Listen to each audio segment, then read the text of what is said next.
Thank you so much, especially all our Chicago friends who bussed down here to support us. My name is Lisa Valley, and I am a member of Northwest Indiana Resistance.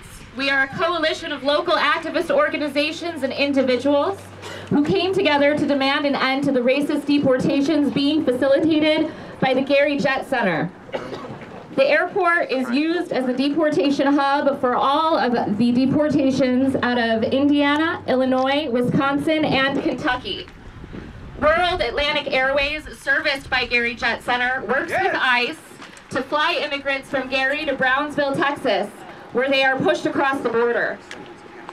As of April 2017, 19,501 people had been deported out of Gary Jet Center. Every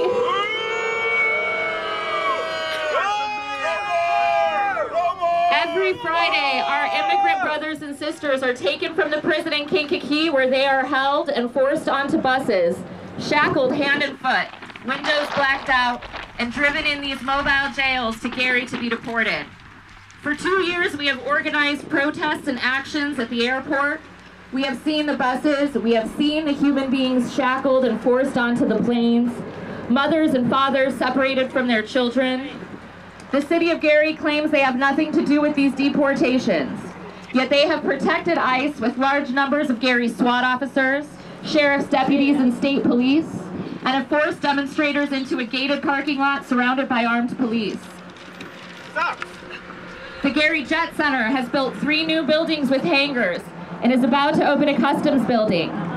Up until now, O'Hare has handled international deportations, but it seems that Gary is doubling down on working with ICE to separate families with racist deportations. Last week, Gary Mayor Karen Freeman Wilson flew down to Texas to tour the tent city full of migrant children separated from their families. She was quoted as saying, "It was a lot more moving than I anticipated." End quote. I said, "Injustice anywhere is injustice in Gary." Mayor Freeman, this injustice is happening in your backyard. Anytime a person is deported out of Gary Jet Center, families are being separated. You do not need to go to Texas to be moved by this injustice. It is here, and you are complicit. I invite everyone here to join Northwest Indiana Resistance, join our Facebook page, come to our actions. We're trying to get everyone involved. We're going to start with some speakers. But first I'd like to lead you in a little chant. I'm going to say something and you're going to say fight back. Sir, you probably have already done this before. When immigrants are under attack, what do we do? When immigrants are under attack, what do we do? All right. Fight back. Stand up. For our first speaker, I have Reverend Jackson out of Trinity Lutheran Church of Christ. Trinity United Church of Christ.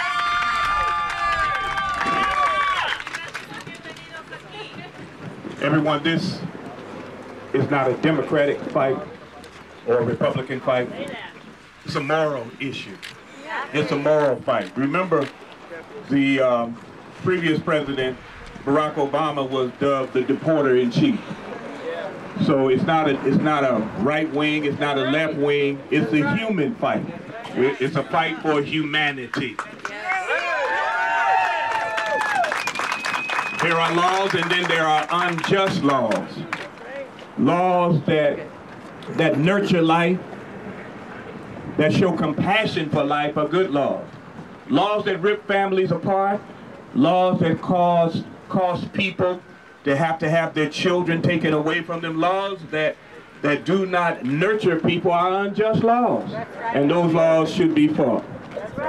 As a preacher, it's always curious for me that when politicians want to do wrong, when they want to hurt people, they'll quote the Bible. They'll either quote the Old Testament or they'll quote something by Paul. But if you really want to be faithful, if you really want to use the Bible the way it should be used, then why don't you quote the Lord of the church, Jesus Christ? They never quote Jesus Christ. Well, since they never quote Jesus, can I quote Jesus just for a few minutes? Jesus said, "For I was hungry, and you gave me something to eat. I was thirsty, and you gave me something to drink. I was a stranger, and you welcomed me in." That's what Jesus says. I'd like to quote Jesus, because if Jesus is the Lord of the church, then Jesus is the one we ought to emulate. Am I right about it? So when people are deported, what do we do?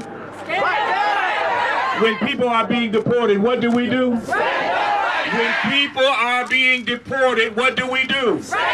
When families are being separated from one another, what do we do? We stand up. We stand up. We stand up. Thank you. All right, for our next speaker, may I bring up Gustavo Orellana. Did I get it? Thank you. Sir, step on the microphone. Step on the microphone. Hey, closer. Thank you. Gustavo Orellana. I'm a member of SCIU Healthcare Illinois, Indiana, also co-chair of the Central State Latino Caucus. And I'm just tired of all this. It's been so much that has been, against immigrants. I'm an immigrant myself, and I'm just tired of being portrayed as a criminal, as a rapist, as a drug dealer. We're not any of that, right? We are people who came to this country to fight hard, to make a better living for ourselves and for our families. So being deported as a criminal, to me, is just an insult to people who come here to work. I was just recently in Los Angeles, and I heard so many sad stories about families torn apart, about children being in front of a judge, 5 years old by themselves, defending their case for why they came to this country. That's just breaks my heart and enraged me so much. We need to do something. We need to fight. We need to stop this deportation, this criminalization of immigrants in this country. Every day there's something on the news that just makes me so angry, and we need to stop this. So we are part of a group, Northwest Indiana Resistance, the Chicago Alliance, fighting for the right of the immigrants, not only in Illinois, but in Indiana, in the United States, right? So we gotta keep fighting for this. We gotta keep making this, something that tells people that we are making a great contribution to this country. Amen. If you see the numbers, if you see the real numbers out there, immigrants, documented and undocumented, are bringing millions in taxes to this country. If they really wanted to deport 12 million people, this economy will crash. So they will never, ever do that. So stop making us look like some criminals when we are not, and we are bringing a lot to this economy, and we are really making this country a better country. Thank you. Trump is lawless! Trump is lawless! Trump is lawless! All right, we have our friend Marty is going to come up and help us with a song. Go, Marty! Yes! Gary, Indiana, suck! So in 1948 in New York City, Woody Guthrie read the newspaper and saw an account of a plane wreck in Los Gatos Canyon. And the newspaper carefully named the 4 white Americans that were killed and just called all 28 others deportees. He was an Oklahoma boy. He knew about the history of how we treated Hispanic people, and he wrote this song.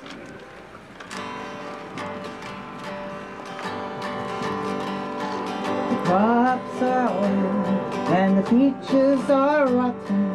The oranges are piled in the creosote bottom. They're flying them back to the Mexican border to pay all the money and ride back again. You can sing along in the chorus. Farewell, my one, goodbye, Rosalita. Adios, mi goes Jesus and Maria. You won't have your names when you ride the big airplane. All they will call you will be Deported. My father's own father, he waded that river, and they took all the money he made in his life. My brothers and sisters came working the fruit trees, and they rode that truck till they lay down and died. Goodbye to my one, goodbye Rosalita, adios mis amigos Jesus and Maria. You won't have a name when you ride the big airplane. All they will call you will be deportees. Some of us are illegal, some are unwanted. Our work contract's out and they have to move on. 600 miles to the Mexican border. They chase us like outlaws, like rustlers, like thieves. Goodbye to my one, goodbye Rosalita. Adios, mis amigos, Jesus and Maria. You won't have a name when you ride the big airplane. All they'll call you will be deportees.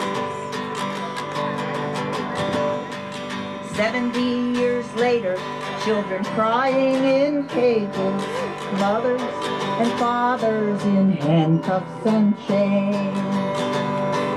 The president said just ship them all back there, and the world mourns the death of the American dream.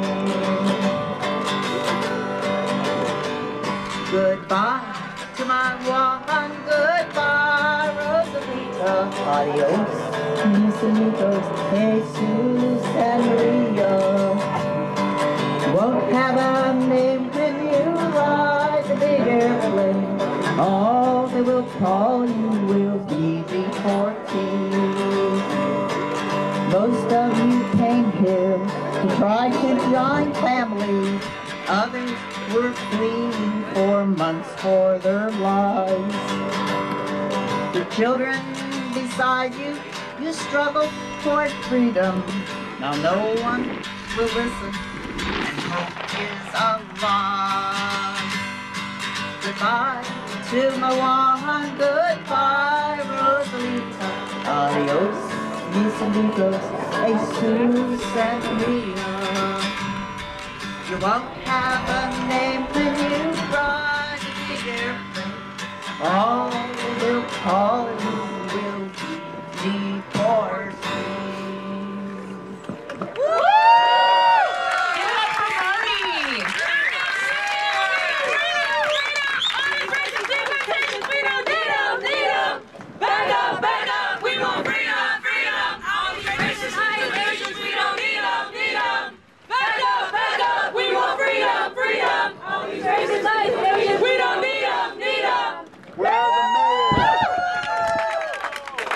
All right, for our next speaker, may I bring up Barbara Galliano from Detention Watch.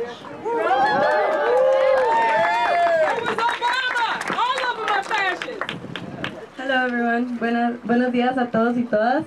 My name is Barbara Suarez Galliano, and I am an organizer with Detention Watch Network. Detention Watch Network is a coalition of individuals and organizations at a national level who have been fighting for 20 years to end immigrant detention.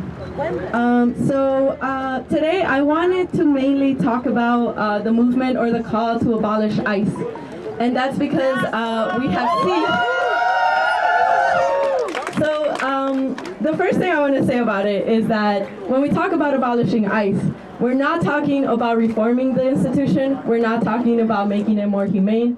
We are recognizing the fact that it was based on racist violence It's since its inception against Muslim and Arab folks, and then turned against the Latinx, brown and black community.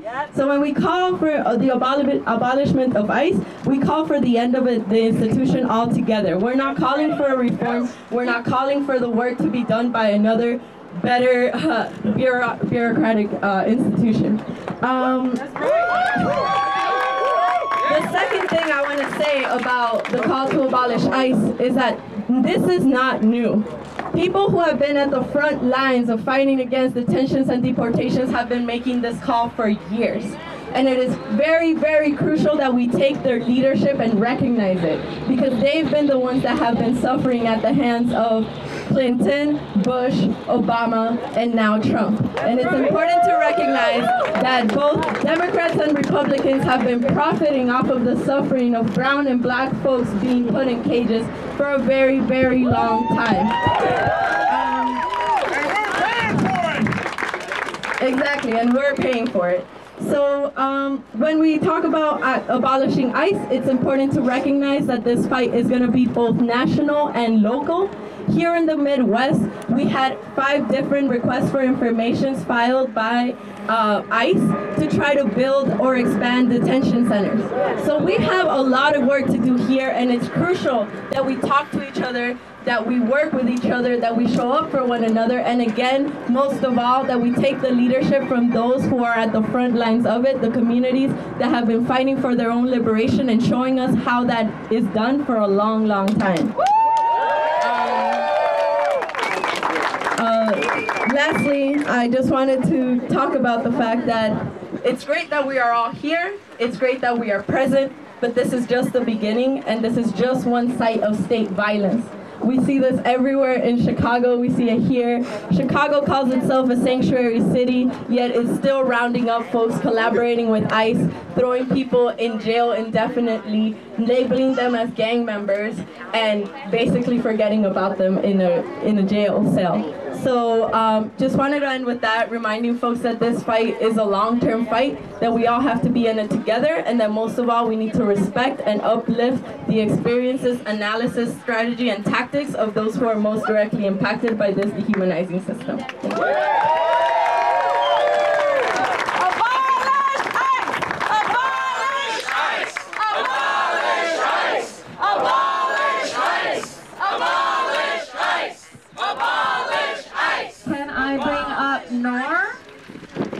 I don't know how to say your last name. Is it Ulayat? Ulayat. Noor Ulayat. Say your name again. Please step up to the microphone, please. Yes. Say your name again. My name is Noor Ulayat, and I'm a Syrian. You gotta get closer to the mic. One more step. Come on. Yeah. Okay. There you go. Come on.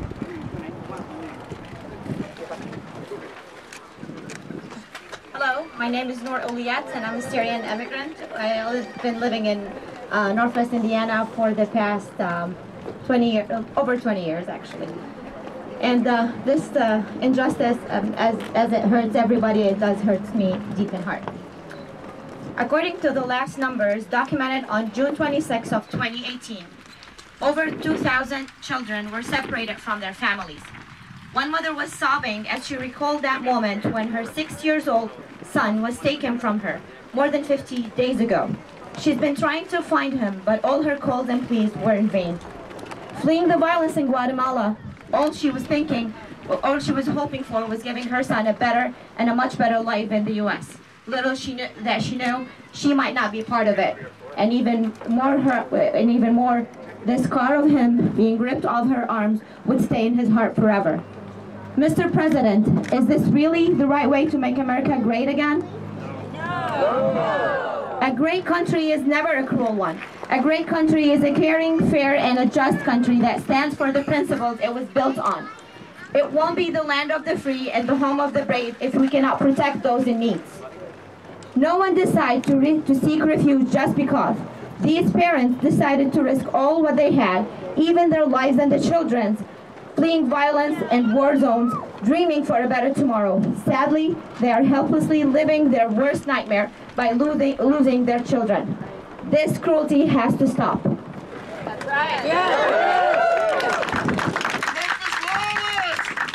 This administration has been claiming that they are doing all this to protect Americans.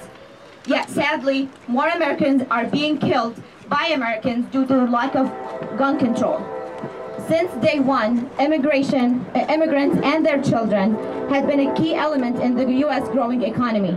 In fact, the U.S. working age population is decreasing rapidly, and it will continue to decrease down to 8 million by 2035, which makes us in need for immigrants, not losing immigrants.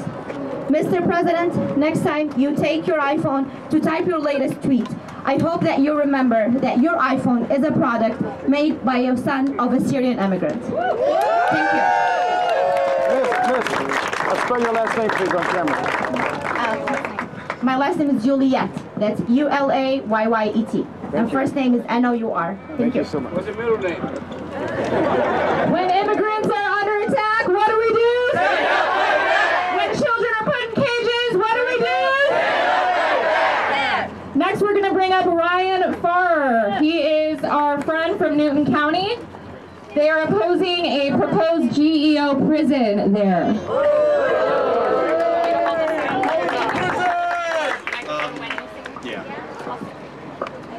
Thank you so much. I want to say thanks to Ruth, Lisa, and all of Northwest Indiana Resistance for putting this together. Thank you to our friends from Chicago for coming out. That means a lot. Again, I am Ryan Farrar. I'm running for State Senate District 6. I want to encourage everybody to vote. Even if you don't live south of 30 and you can't vote for me, it'd be great if you could, but please go out and vote, because that's our opportunity to strike a blow in this fight. That's where we have our power. You didn't vote for deportation. It wasn't on the ballot. That's right. And when you vote, make an educated vote. There's websites that'll tell you about candidates. OpenSecrets.org, FollowTheMoney.org. Look who's funding their campaigns. If you see Geo Group, if you see Mike Pence, who's received millions of dollars from Geo Group, these are the people that need to go. That's right. I have a lot of things to talk about, so I'm going to try and talk fast because I know we got a lot more people that are here to speak. For me, this all started some 20 years ago when I believed that there was outrage. I was outraged about our drug policy in this country. I believe marijuana should have never been made illegal. It was made illegal because of cotton companies that didn't want to compete with hemp as a textile. And that illegality was enforced when Richard Nixon had a grudge against hippies and passed the Drug Enforcement Act. And the reason I bring that up is because when you connect the dots, the American drug war has not only been persecuting our own people, making criminals out of people who deserve treatment, okay? In most cases, addiction is a disease. Why are we incarcerating everybody as a punishment? Incarceration should be to take dangerous individuals out of society, not as a punishment for anything that certain people don't like. Follow the money. It's for money. It's for money. Exactly. And the reason I bring that up today is because we have refugees coming to our country. And by the way, in an unprecedented immoral policy, they're not even allowed to come to the port of entry and set foot on American soil to declare asylum. Why are they not allowing it? The reason these people are coming to our country is because they've been terrorized by the cartels in Central America who threaten their lives and murder them flat out. Corporations that are in Mexico exploiting the workers. Exactly. It's an economic problem. Because of our drug war, we've established a black market for drugs in this country that has empowered the cartels in Central America to terrorize their own citizens and chase them to us. They come to us for help, and what do? We rip away their children. And we send them back to get killed in some cases. This is not who we are. I don't know about everybody else, but watching the news the past couple weeks, I've cried on multiple occasions. Sincere tears. Watching these children, looking at the pictures, hearing their screams. Nothing has ripped at my heart more in recent memory than seeing what's happening. You know, before I decided to run for state senate, I was a family case manager for the Department of Child Services. And I take protecting children, protecting them from trauma, seriously. And so nothing could outrage me anymore to see children traumatized in such a severe way. If it were up to me, I would be charging Jeff Sessions, Donald Trump, and Mike Pence with over 3,000 counts of abuse and neglect.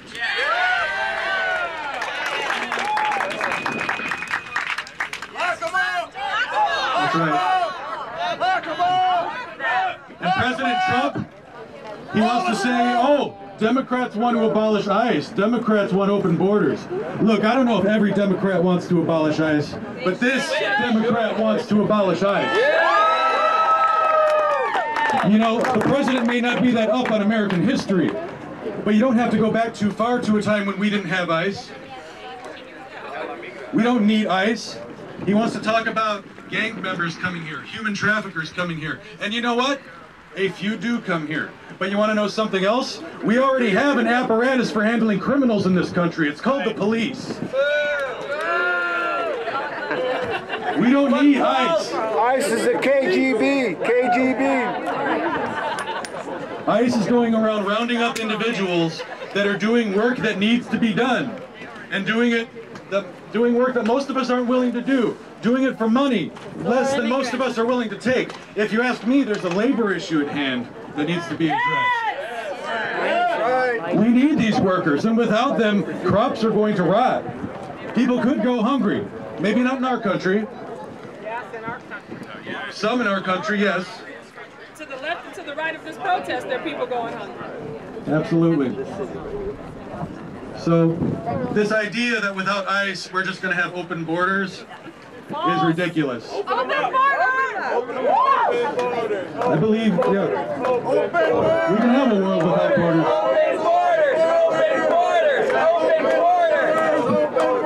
Hey, you know what? If you're not a Native American, we all came from immigrants in this country. Not me! Not me! Say something different, not me! So, all that being said, I always like to leave with something positive. There was a man who a lot of my political philosophy, his ideas are at the core. We can end war if we want to. Love is all you need.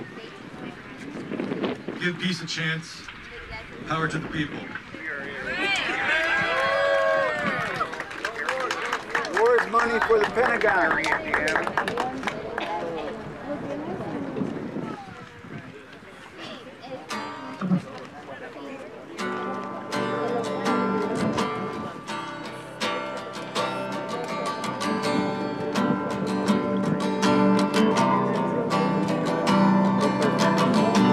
Imagine there's no heaven. It's easy if you try.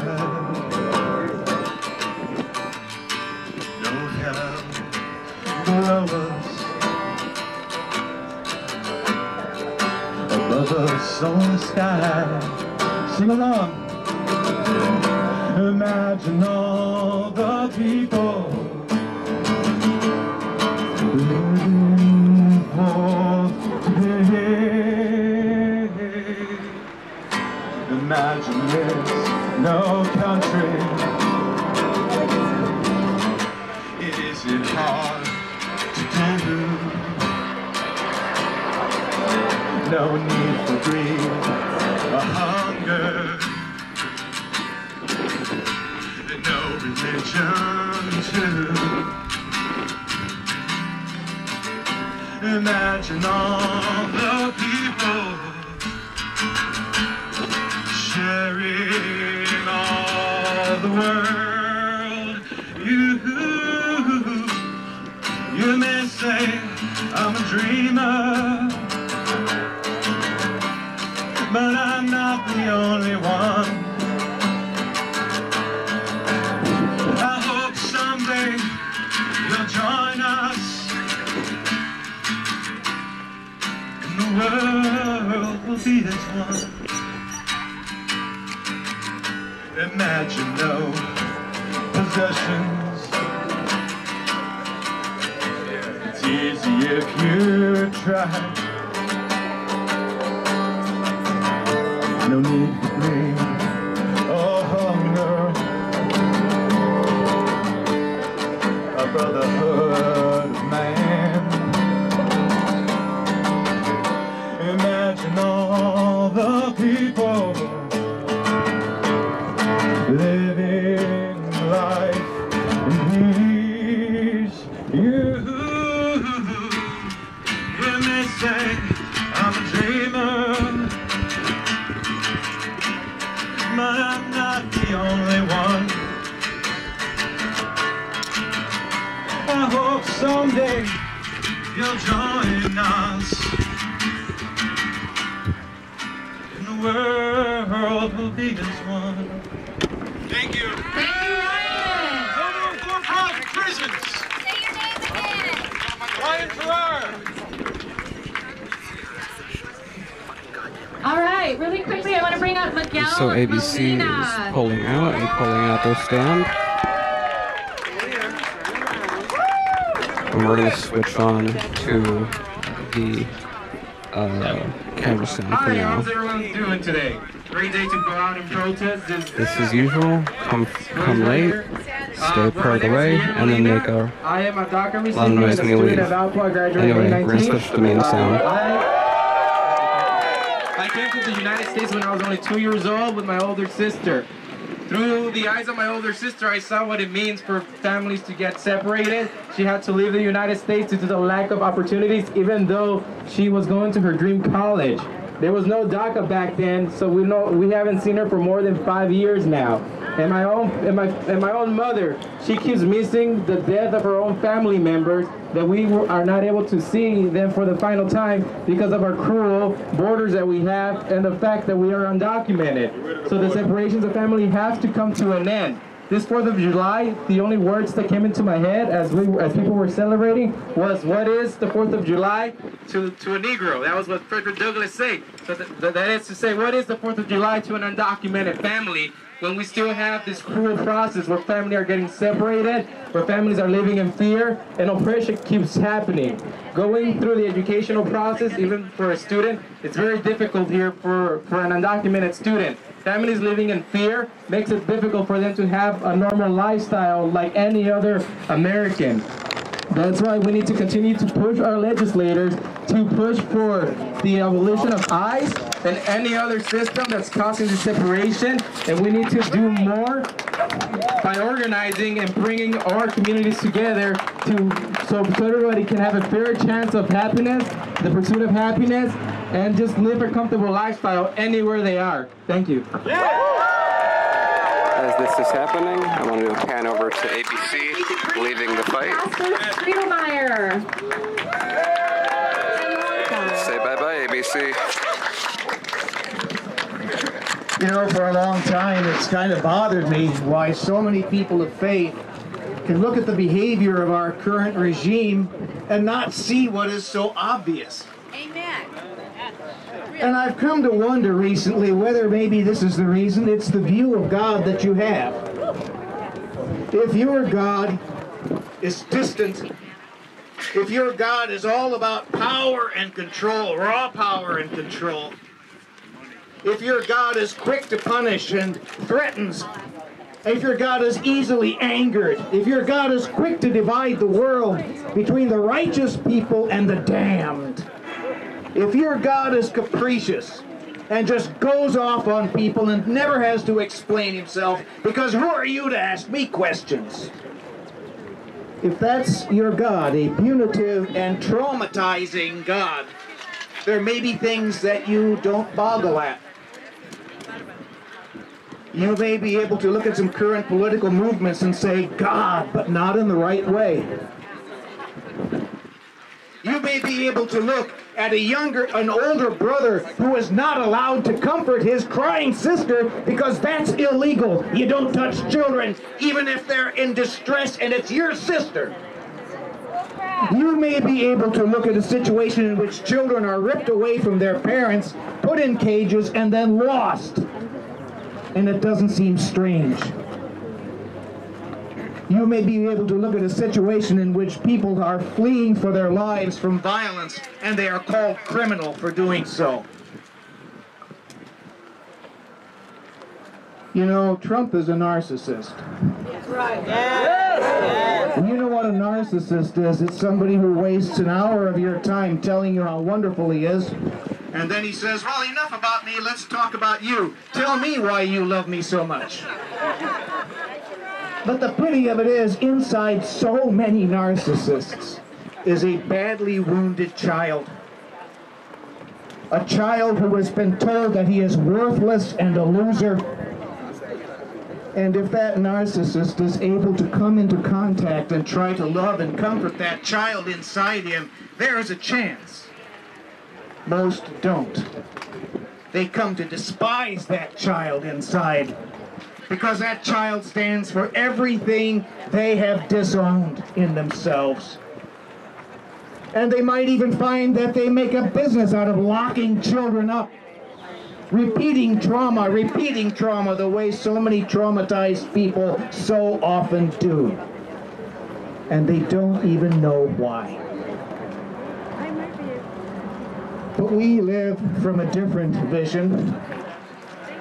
We live from a God who does not exist to justify the power structures at the top of the heap, but who views the world from below, who is able to wander with a stateless person like Abraham, who is willing to go into slavery with his people, get them out and wander some more when they don't know where they're going and all they can do is complain about him. We work from a vision of a God who loves the widows and the orphans, who says, welcome the sojourners. A vision of God who says, he has cast down the mighty from their thrones and exalted the lowly. He has filled the hungry with good things and sent the rich away empty. There is a different vision in the world that breeds compassion even for our enemies. Although sometimes what compassion means is explaining to them in no uncertain terms why they must stop what they're doing. And that is the vision that gives us the energy to do what we do and the courage to stand up in the first place. So let's keep doing it. Yeah. People have no nations. Smash racist deportations. Working people have no nations. Smash racist deportations. Working people have no nations. We're going to bring out one of our very own organizers, Ruth Needleman.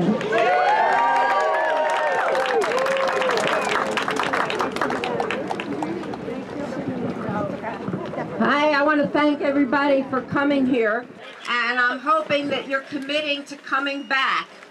I think we have a minor success.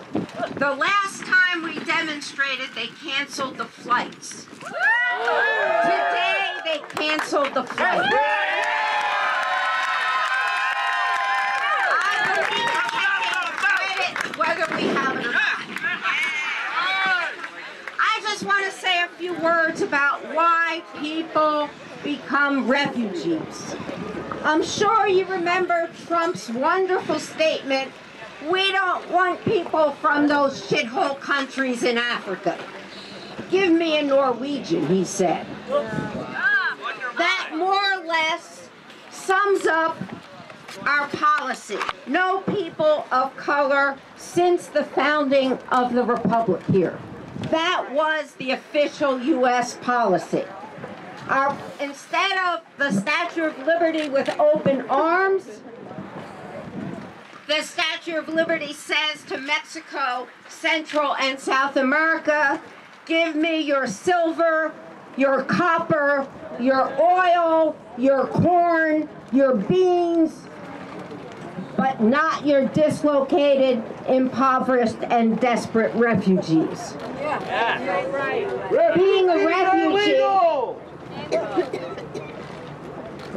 Being a refugee is never a choice. Refugees are legal! I'm sorry, my electricity is still off, so I had to handwrite.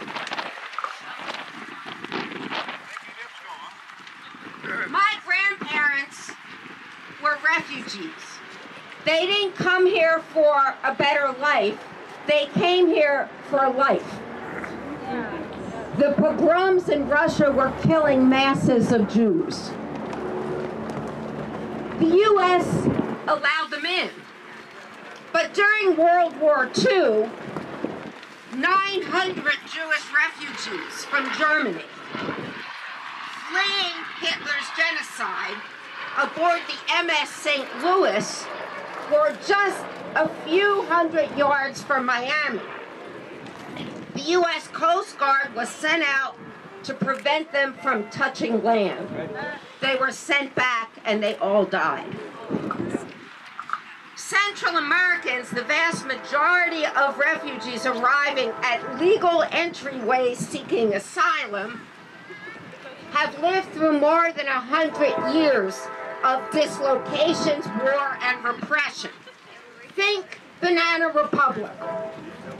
Think United Fruit Company, the largest landowner in Guatemala. El Salvador turned into a coffee republic, not a crop to keep people alive. And in 1932, when the peasants revolted for land, I need to go. Give us some water. I have one. Take a drink first. Come on, get on the road.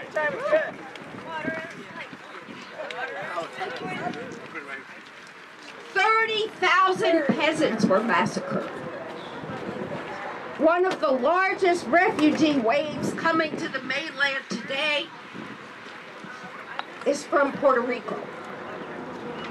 Yeah! I still don't have electricity. A day and a half. It's been a year on the island. Right. All right. This migration, like every other, is the result of human action and inaction, intentional and cruel. 66 million refugees were counted in 2016.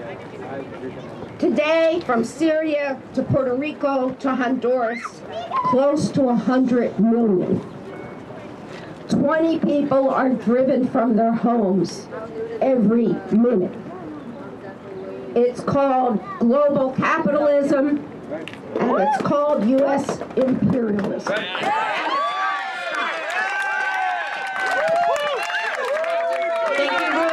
Just so everybody knows, under the tent to my right, there is water and Gatorade. Stay hydrated, folks. We're going to bring up next Reverend Mary Soroki. Hi, my name is Reverend Marie Soroki. I am so glad that everyone is here. My grandparents came over as immigrants. We are all here. We are white collar, blue collar, clergy collar. We are here because this has got to stop. And what we are hearing in the news right now, there are people saying, well, let's focus on the border. Marie, I know deportations is your thing, but let's focus on the border. I almost said fuck that. But what we're going to say is, it is everybody. Nothing is worse than the other. We're going to say which is the worst deportation system? Which is worse? The border is worse than deportating from the airports? We are not about that. We are not about justifying who needs to be deported or who should be deported. Don't let anybody shit on you. And don't let anybody shit on you with scripture. Look at what God says. Look at what the Quran says. Look at every single religion, every single faith, whatever it is. It is about justice. It is about treating each other with respect. This has to stop. It has happened, as many have said, for years. They have separated families. I need a chant to bring me out of here, before I swear again. So let's get out. We need to stop. Fight back.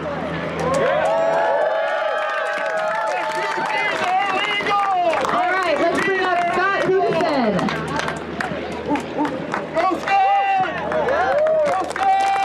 Hey, good morning, everyone. My name's Scott Holdison.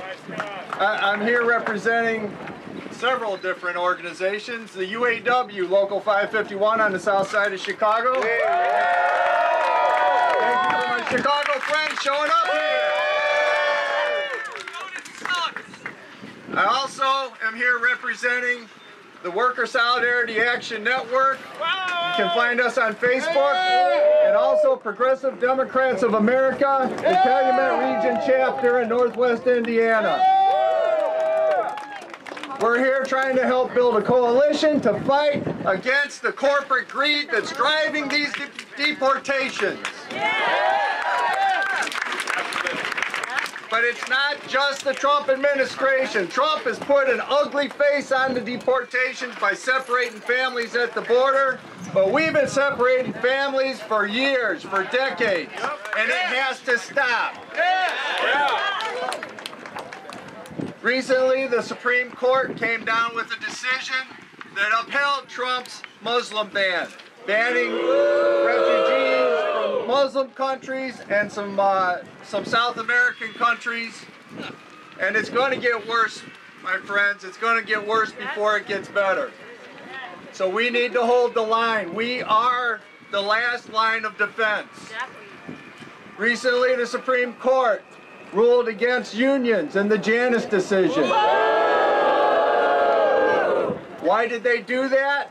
Because unions provide an organized resistance to corporate greed. By weakening unions, they hope to weaken the working class.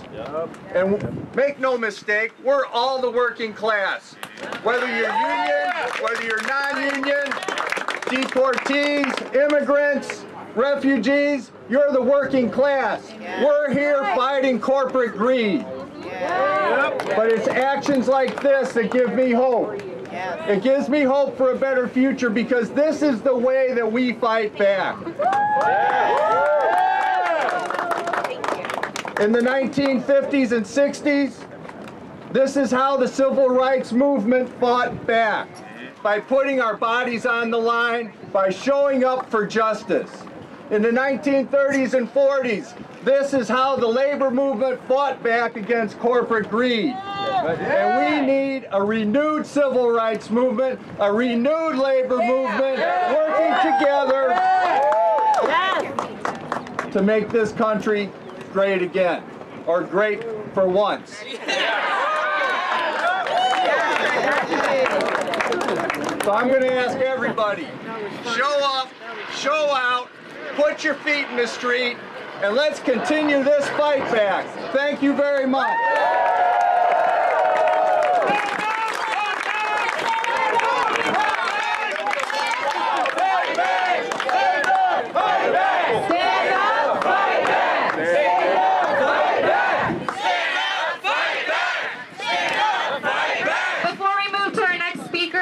To let everyone know here that we are taking up a collection. Northwest Indiana Resistance intends to buy a billboard so that everyone in this area knows what happens here. If you have anything at all, either me or Ruth Needleman right here, thank you very much. And for our next speaker, we have Father Mark Kurowski. All right. I'm Father Mark Kurowski of the Church of St. Raphael the Archangel in Munster, Indiana. And you would think, what is a dude from Munster doing here? I got a word for you. I love you. I love you. And I love you. And the reason why I say that is because what we're seeing right now is a callousness. A callousness in America that need not be. My grandfather came to this country in 1911. He was a Polish immigrant. He came over on the boat as Franciszek, though he left Ellis Island Frank. And Frank Kurowski was a member of UAW 5 all of his life. He provided for his family. He worked hard. And without him, I would not be here this day. He came because in Poland at that time, there was an economic crisis. And he came because he wanted to have an opportunity to earn a living and to do something in this world that he didn't see having an opportunity to do in Poland. He wanted to be able to raise a family, and he did. But when he came, they called him a Polak. Said that Polish people were stupid. Said that they were lazy. Said that they had people in their houses like cockroaches. Does this sound familiar? Yes. We've got a long history of doing this, and in 1920s our nation passed some of the most highly restrictive immigration laws that had ever been on the books. This is not new. This is not new, but it is still, to this day, unacceptable. I love you. That has something to do with it all. We love you back. It means that if you are coming to this country because you want a better life, because you have a need, because there's something going on that you cannot tolerate where you are, and you're looking for an opportunity, this is your place. Right. Yeah. Woo! I love you and I care about your life. We love you back. I care about what happens to you. I am a citizen of the United States, and I am a citizen of heaven, and I am a child of God, and I have to tell you this. You are a child of God, and you are a child of God, and you don't mess with a child of God. Amen. Because we see that God loves everybody, wherever they come from. What I want to see at this moment, my friends, is I want to see what's happening to all of the immigrants that are coming from Eastern Europe. Are they being put in cages? I want to see what's happening to all the immigrants from Poland. Are they being rounded up? Are they being separated from their children? This is unacceptable. It's unacceptable on every level. But I've got another word for you, and that is this. We must not become like them. We must not be hateful. Amen. We must not be ugly. But what we can be is principled, strong. We will say loud no, and we will say it loudly, and we will say it clearly. We will stand for truth and justice and what is right. But we should never be like them. We should never be Bull Connor shooting water cannons and sending the dogs on people. We should never do character assassination where it's not warranted, and it's never warranted. We are better than that. We are people of love. We are people of peace. So here's my word to you today. How many of you are precinct committee people? I mean, a little secret. Every year in the primary, the precinct committee people get together, and the candidates go in front of them like a dog and pony show. I know, because I was part of that dog and pony show this last spring, running for state senate. And you go before them, and they all vote. They vote on whether or not they're going to endorse you or not. And if they endorse you, then they put your name on their campaign materials, and they send it out to everybody, all the voters in their town. You need to be a precinct committeeman. You need to be in there and putting up with the foolishness and doing the long game and being involved in there, because when you are, you will make a difference. You will change the system. It's not enough. It's not enough. This is awesome. Don't get me wrong. This is awesome. But this is not enough. We need to make phone calls. We need to get signatures on petitions. We need to run for something. We need to be involved. We need to engage them where they are, where the decisions are being made, so that the decisions that are going to be made are the right decisions that need to be made for people all over the world and not just us. Invade the system. So, invade the system. I love it. Thank you, Scott. So I have one last thing to say to you in honor of my grandfather, who came to this country with nothing, who had to be a boarder in somebody's house, who struggled to find work because he couldn't speak English. By the way, dziękuję. Thank you. Thank you. And dzień dobry to all of you, which is good, good morning. It's not just Spanish. There's all kinds of languages being spoken. And because my grandfather couldn't speak English, they put him in the most menial of jobs. I'll let you know the caliber of intellect that my grandfather was through me. I'm a graduate of Duke University. My grandfather didn't need to be in the profession that he was in because he was limited by opportunity. Now, it was a just and it was a good and it was a wonderful thing that he did. But you need to get involved so that we can make opportunities for everybody. And I leave you with this. I love you. And that means something. That's the wind that's at my back. That's my energy in the morning. That's what drives my feet to take one more step. Shalom lachem. Salam alaikum. Peace be with you. Let's go get them! Thank you, Brother Karasi. Is everyone still with us? Can we do a chant? Do you know this one? The workers united will never be defeated. The workers united will never be defeated. The workers united will never be defeated. We are going to bring up our last speaker for today.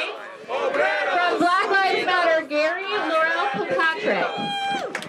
You got my name?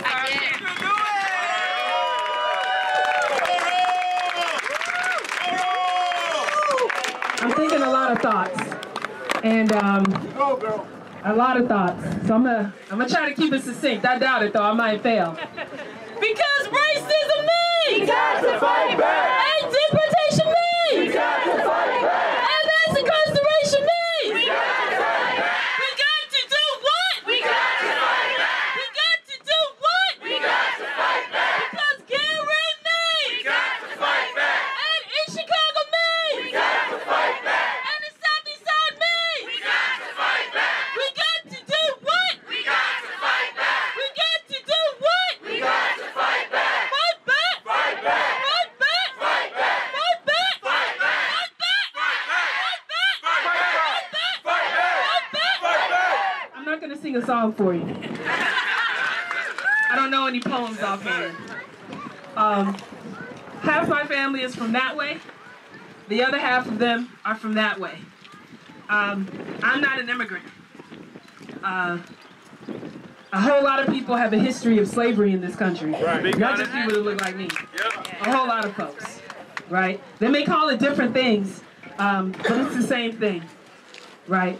Deportations is one among many travesties that are killing people in this area and other areas. Mass incarceration is another one.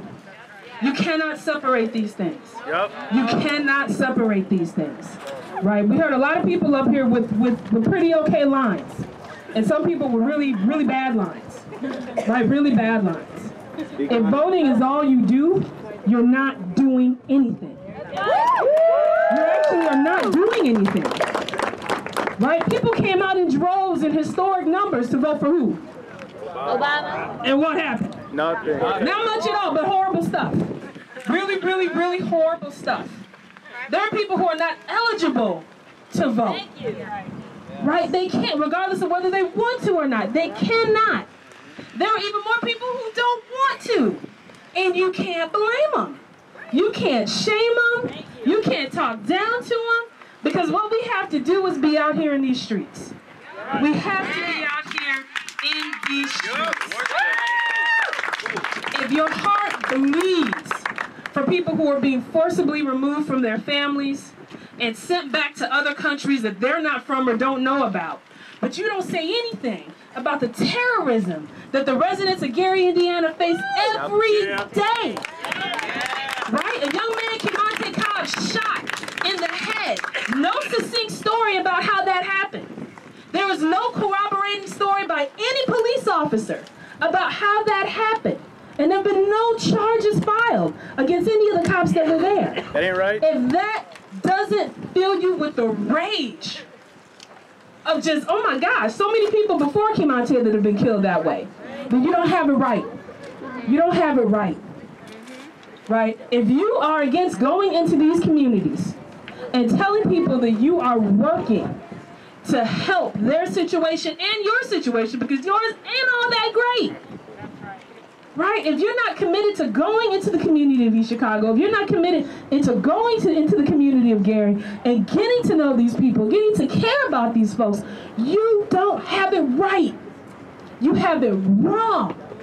And the only thing you can say when you get a mic is for people to go out and vote, you have it wrong. I don't want to hear what you have to say. There's some people who can't vote and who don't want to because there's nobody to vote for. We can't get around that. We cannot get around that. Right. The thing that we have in common is the suffering under this profit over people system. This profit over people system. I barely even want to hear anything about Trump. Because this is lightweight stuff right now. This is nothing compared to what happened in the previous 4 or 5 years. Speak on it. So why aren't we talking about that? Because it's not convenient. Because it's not convenient. People in this area have been voting for a long time. A really, really long time. I saw a picture of East Chicago, Indiana from 1927. And it looked the same. It probably looked a little bit better than what it looks like now. And that's a voting city. That's a voting city. So if that's all you have to offer people, you're not helping. What you got? You're not helping. We have to overthrow the system. Because when you look at history, that's the only thing that has helped. Revolution is the only thing that works, y'all.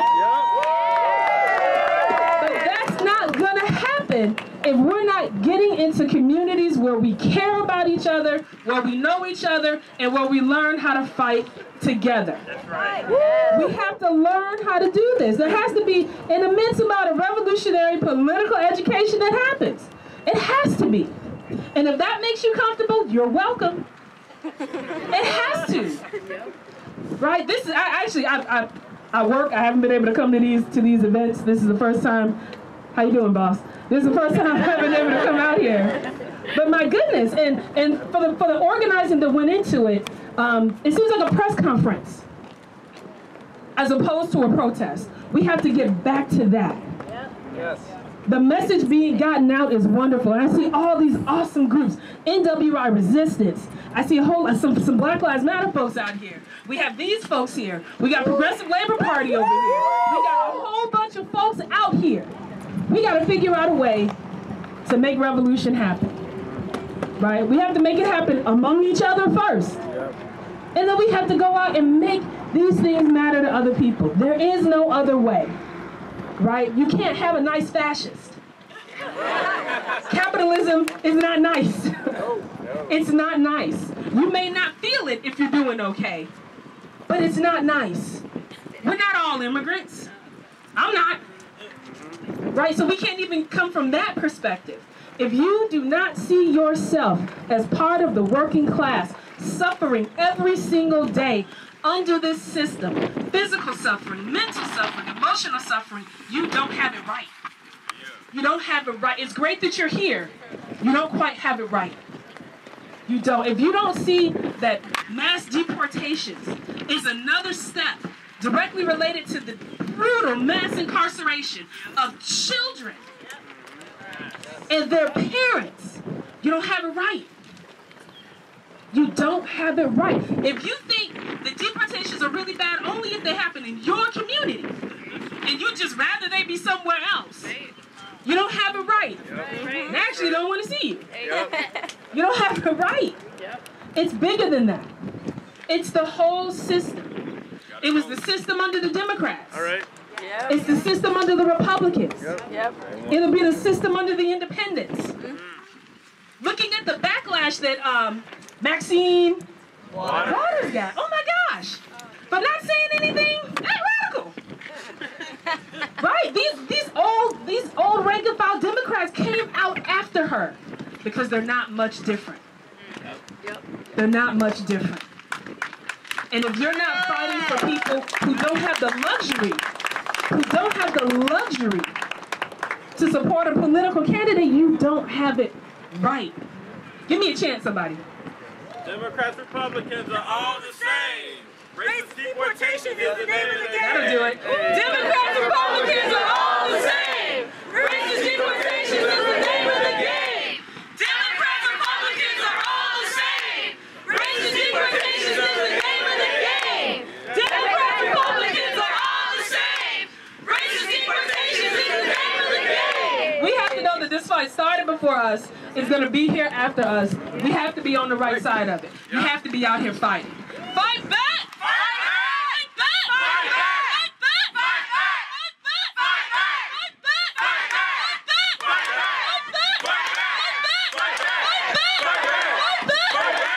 Thank you.